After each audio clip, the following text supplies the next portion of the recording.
Problem Scenario Macroeconomics. Assalamu alaikum. We are to introduce our group of students from DPM2A, DPM3A and DPM3D.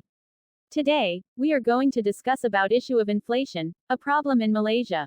Our group members are Muhammad S. Afwan bin Ahmad Nazar, Muhammad Ansar bin Khusairi, Noralia binti Hamza and Maisarah Batricia binti Salaman.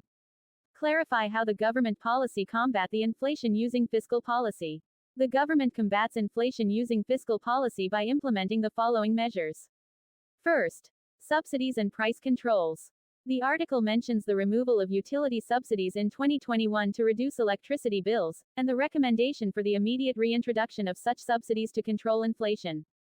By subsidizing essential goods and services, the government can mitigate the impact of rising prices on consumers. Second, temporary measures. The recommendation to reintroduce the utility subsidy is presented as a temporary risk management measure. This reflects the idea that fiscal policies can be deployed as short-term interventions to address specific economic challenges. In this case, the subsidy is seen as a tool to prevent undesirable consequences, such as an increase in inflation expectations, calls for interest rate hikes, or cuts in government spending. Lastly, balancing economic stability. The article suggests that reintroducing the utility subsidy could contribute to price stability. This aligns with the broader goal of fiscal policy to maintain economic stability. By managing inflation, the government aims to create a conducive environment for sustainable economic growth. Two types of inflation. Demand pull inflation. This type of inflation results from an increase in aggregate demand exceeding aggregate supply. The article touches upon factors that could potentially influence demand pull inflation. For example, it mentions the removal of utilities subsidies to reduce electricity bills, a measure introduced during 2021 to cushion the impact of lockdown policies.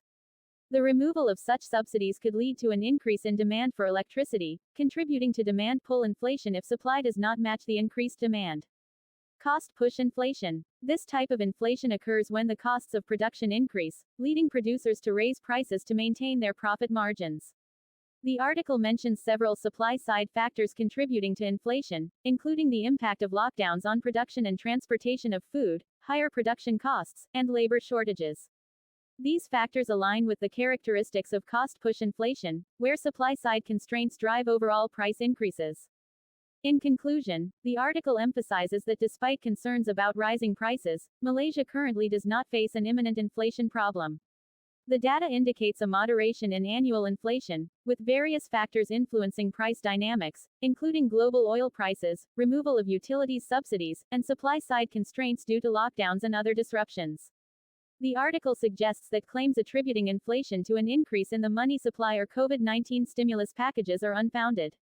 Looking ahead, the forecast indicates relatively low inflation due to factors such as capped petrol prices, low and stagnant wages, and price controls on key components of the Consumer Price Index (CPI). That's all from our explanation. We are very grateful to our macroeconomics lecturer, Puan Rosamiza. Hope everyone will understand and like our explanation after watching this video. Thank you.